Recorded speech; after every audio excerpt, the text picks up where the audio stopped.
Good afternoon. It's very good to be joining St Thomas Fifth Avenue once again for the second in my talks. I'm not here in person at the moment. This is a recorded talk. And I want to talk today about the second of the two figures that I've selected for this summer's consideration.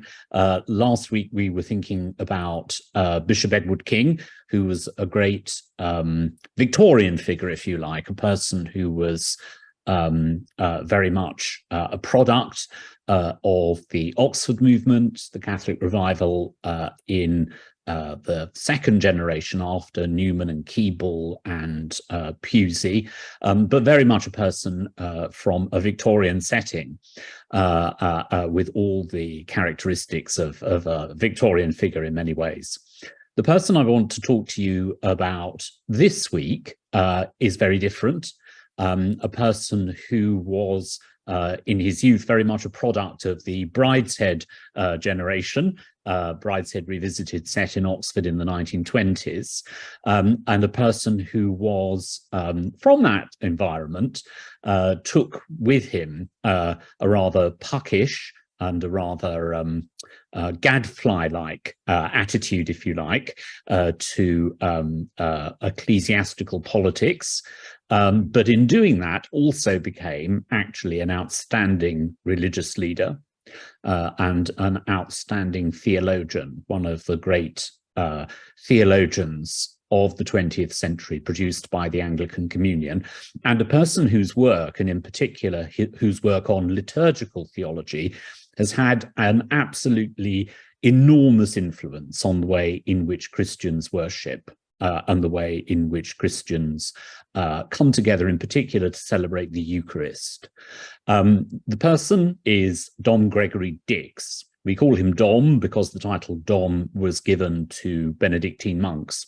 And one of the most important things about him was that he was a pioneer of the Benedictine life in the Church of England, but also a pioneer of the Benedictine life in the United States of America. He was a key person in establishing the monastery of St. Gregory the Great at Three Rivers in Michigan, which is still functioning as a monastery. One of the very few Benedictine communities actually still left with vitality in the Anglican Communion, and so his work remains there in that community.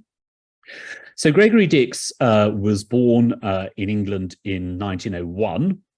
And he had quite a short life. He was diagnosed with cancer while he was helping to found the monastery at Three Rivers.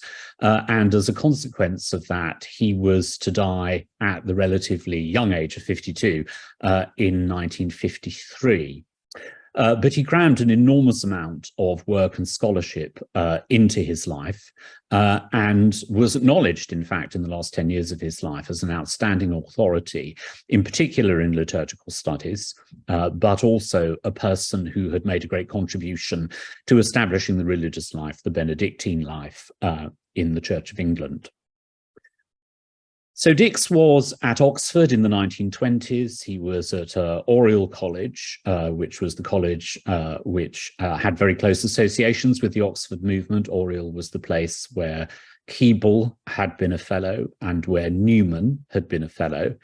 But in the 1920s, it was a rather riotous place. Those of you who know the novel Brideshead Revisited will know that after the First World War, Oxford took on a rather frivolous character, if you like.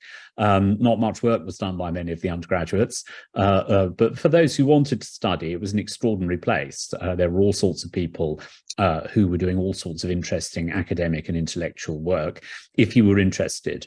Gregory Dix rode a lot, and also took a full part in various very effective undergraduate pranks at the time. Eric Maskell's memoir Saraband contains an example of a lecture that he put on in which many very senior members of the university were tricked into believing that a distinguished Viennese psychologist was coming to give a lecture, whereas in fact it was an undergraduate dressed up with a beard and so forth, and lots of people were taken in from this. But Dix, at the same time, came from a clerical family. His father was a priest, and although he had a reasonably good training as an historian during his undergraduate days in Oxford, it was always the case that he wanted to be ordained, and to be ordained in the Church of England, and to carry on with that conception of Catholic priesthood in the Church of England that he'd received from the environment of his home and of Oxford as well. But what makes Dix significant, and here I want to talk a little bit about the way in which the religious life was refounded in the Church of England as a whole, was that Dix became committed at an early stage to pursuing the Benedictine life. In the Church of England, the religious life got going again as early as the 1840s, for women in particular. And it's true to say that on the whole, the religious life for women has always been stronger in the Church of England since the 19th century than the religious life for men, certainly more numerous.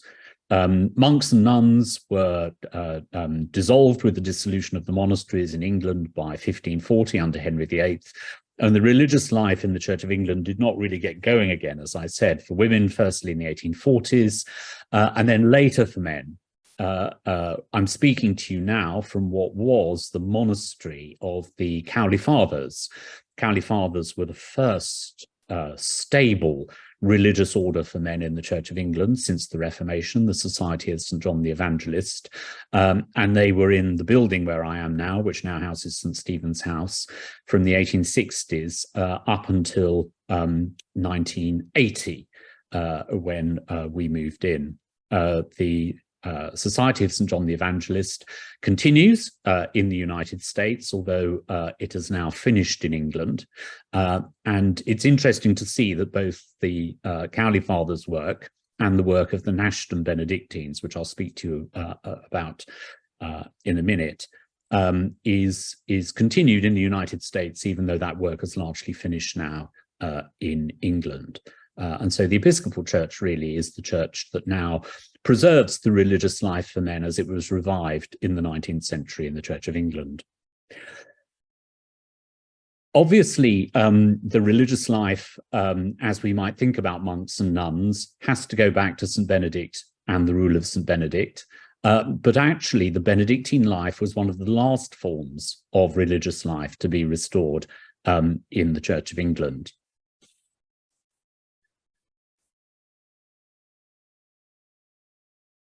And it wasn't really until the 1920s that a community that came into being at a place called Nashdom, which was the place where the religious life in the Benedictine way first achieved stability. There had been communities living a Benedictine life in the Church of England. In particular, there was a community on Caldy Island off the coast of Wales. But this community had a rather eccentric leader, a priest called Alred Carlisle, and he and most of the community became Roman Catholics in the early 1920s. And a little remnant of people who stayed in the Church of England moved to a town called Pershaw. And then by attracting others to follow the Benedictine life, and with support, actually, from some sympathetic bishops, eventually they moved to an enormous house called Nashdom, which is a Russian name, meaning our house, which had been built for a Russian prince before the First World War. And they moved to that place in 1926, and between 1926 and 1986, they followed the Benedictine life in that great house. And the community at Nashdom, the only really large, stable Benedictine house in the Church of England, became a real powerhouse for the life of prayer, for the life of Benedictine observance, and also for scholarship, and in particular, Gregory Dix as a scholar. It took him a long time to join the community. He first looked at joining in the 1920s, but he didn't properly join he was a rather elderly novice 10 years later in the 1930s, and he didn't make his life vows in the community until 1940, which was only 10 years before he died. And so the community needed quite a lot of work to get it going, quite a lot of work to get it stable, and Gregory Dix took a long time to decide whether it was the right course for him as well. But in the end, he did. And so his setting and his context has to be seen within that situation. And by the 1950s, well, at least certainly after the Second World War, and then latterly around 1950, 1951, he was considered to be a suitable person to go and assist the building of a daughter house in the United States. And that's the monastery of St. Gregory the Great at Three Rivers. And Dix was instrumental in helping them. They had terrible problems when they started with debt and personnel and all those sorts of things. The Abbey Church there, I think, was built, I think, out of stuff left over from the Korean War, I think. It has a rather sort of military look anyway. But that community is still thriving. So Dix was able to make that particular connection with the Episcopal Church and with the religious life in the United States. One of the things about Nashdom and about its life, which is rather different from the way that both the Church of England and the Episcopal Church are now, is that Nashdom was what used to be called an Anglo-papalist community. That is, they had a very clear view that the purpose of the religious life in the Church of England, the purpose of the Catholic movement in the Church of England, was reunion. Reunion with the other churches, but in particular reunion with the great Latin Church of the West. And I think very often it's quite difficult for Episcopalians who come to visit Oxford, certainly those who come to visit England, certainly those who come to visit Oxford, sometimes find Anglican attitudes, if you like, rather confusing.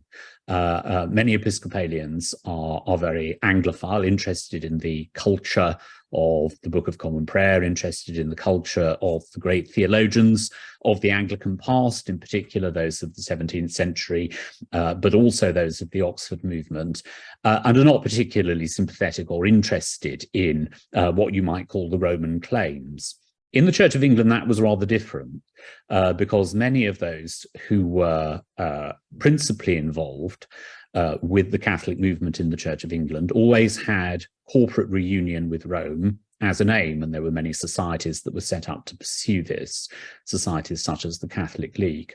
And because of this, the community at Nashdom, and indeed in various other parts of the Church of England, had as part of their programme using the Roman liturgy, the Roman rite.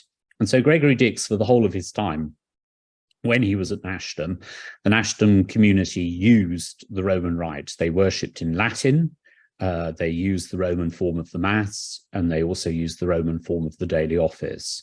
So it wasn't a community that was particularly embedded in or sympathetic to the Book of Common Prayer tradition. They saw it as their purpose to make the Church of England like Western Christianity, from which it had been separated at the Reformation. So that's quite an important cultural difference. It still continues in some places. I think Episcopalians can very often be surprised that the Roman rite is, reasonably often used in Catholic parishes, parishes of a Catholic tradition in the Church of England, in England today. And there's generally more sympathy, I think, for Roman liturgical observance in Catholic parishes in the Church of England than you would ever find in the United States, even in dioceses that have a strong Catholic tradition. It's a cultural thing, but also a theological thing, coming out of the self-understanding of those people in the 1920s and 1930s who felt that corporate reunion would be possible. So important to remember that somebody like Dix, who was very influential and a very important theologian and a person who also served on the Church Assembly, a person who was consulted a great deal by senior ecclesiastics, would from day to day generally have been worshipping in Latin using the Roman rite in his monastery. And this was accepted at the time as being, a particular work that they had to express their Benedictine identity. Having spoken then about Dix's context and the way in which he established himself as a Benedictine monk in the first really stable community of Benedictine monks in the Church of England, I now want to talk a little bit about the way in which his writings have been so influential and so important. He was a prolific theologian, and he was also a very well-read theologian. His training as an historian led him to have a particular interest in the church as it was before the Council of Nicaea. That is the council that defined the doctrine of the Trinity, roughly speaking, in the year 325. He was very interested in the writings of those Christians, theologians that came down to us from before that time. And he really did see, I think, in the first 3 centuries of the church's life, a church that had a purity and a spiritual vitality that was somehow, if you like, compromised by the adoption of Christianity as the official religion of the Roman Empire. And so Dix always looks back, not sentimentally, but with quite a rigorous and critical eye to the church of the first 3 centuries, and sees there, in a church that was persecuted, in a church that was poor, in a church that had few resources other than those given by the congregations that made it up, a form of Christianity that had a particular integrity. And in all his work and in all his writings, he emphasizes very much in his scholarship an appeal to that sense. And there is a strong sense in his writings that he sees in what he calls the holy people of God, the principal inspiration for everything that he tries to do in his own work. Dix wrote on a great deal of different topics. He was a very prolific theologian, but he was principally interested in liturgical theology. That is the study of the way in which Christians worshipped, what Christians did in church. Now, it was the case that many people didn't take liturgical theology terribly seriously until the 20th century. There were many very learned people who would make editions of liturgical books and liturgical manuscripts, and that had been going on really in a scientific way, particularly in the Roman Catholic Church since the 17th century. But liturgical theology was seen as being a bit of an outlier. Many people were not particularly interested in it. Somebody once asked Dean Ing, the famous gloomy Dean of St. Paul's, whether he was interested in liturgy, to which he replied, no, and neither do I collect postage stamps. People didn't see it as a serious discipline.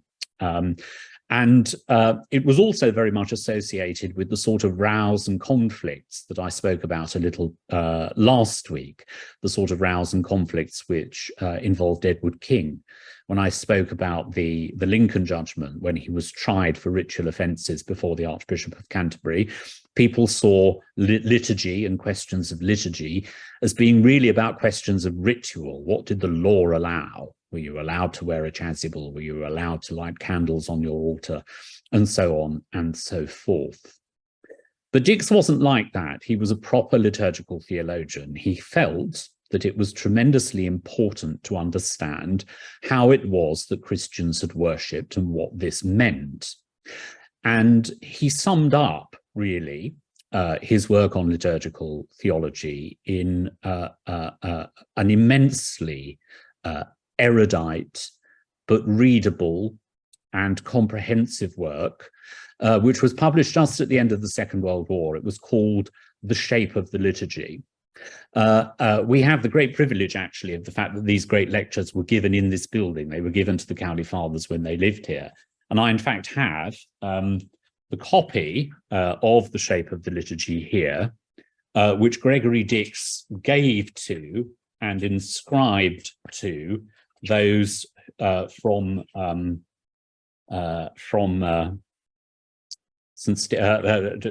the Cowley Fathers in thanks for asking him to give these lectures. And The Shape of the Liturgy is one of the most important theological works of the 20th century because it changed the way in which people thought about the celebration of the Eucharist. Up until Dix wrote The Shape of the Liturgy, much liturgical study was either antiquarian or very erudite, or it was to do with Reformation controversies. It was to do with the doctrinal differences that arose between Christians at the time of the Reformation. Was the Mass a sacrifice, the real presence, and so on and so forth. But what Gregory Dix did, and he did this as part of a wider European movement called the liturgical movement, was to take the liturgical inheritance of Western Christians and Eastern Christians together and say, what is fundamental about the celebration of the liturgy? When he wrote, some people were even saying that the sacraments were all mythical, that they'd all been made up either by St. Paul or later, and that they had nothing to do with the fundamentally ethical teaching of Jesus, or that they were based on Roman mystery religions or whatever. Gregory Dix dismisses this all conclusively and emphasizes on how Christians from the earliest times came together to worship in a Eucharistic way.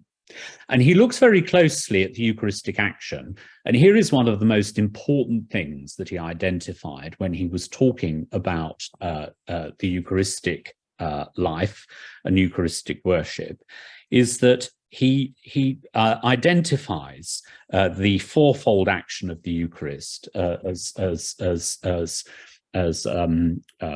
the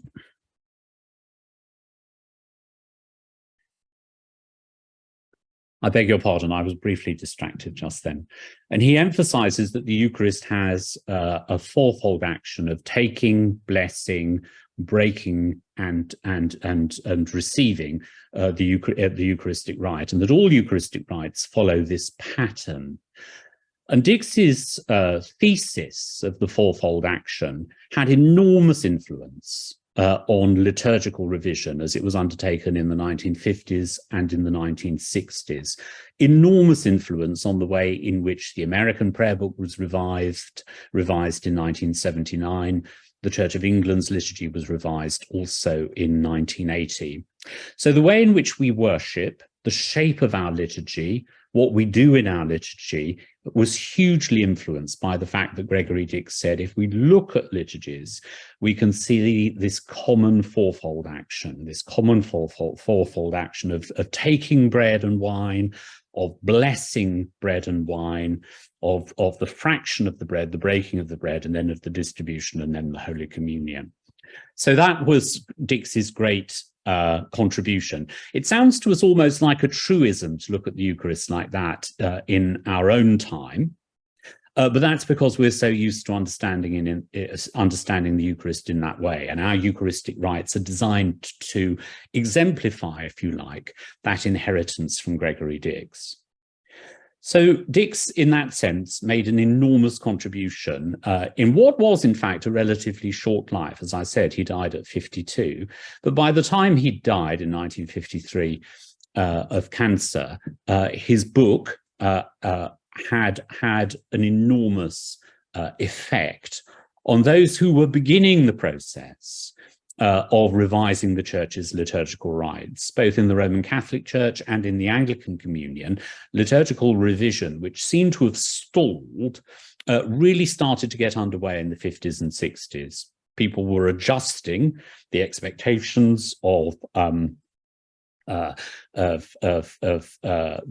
post-Second World War world, looking at how the liturgy could speak afresh to modern people, how the services that had been inherited virtually unchanged since the 16th century needed to be revived in a modern, more democratic, post-colonial world, all of those things.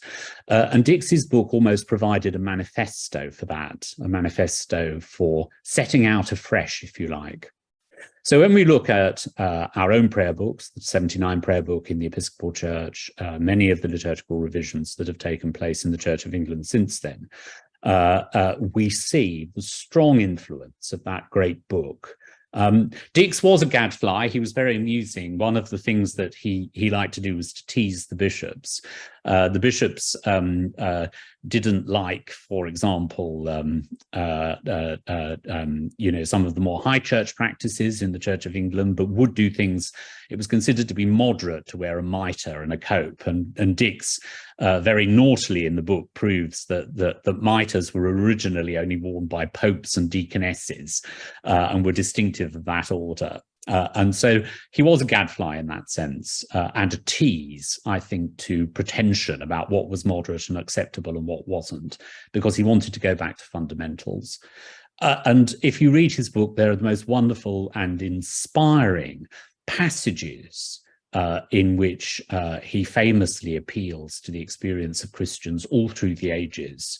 Was ever such an action done like this, in which he looks at Christians,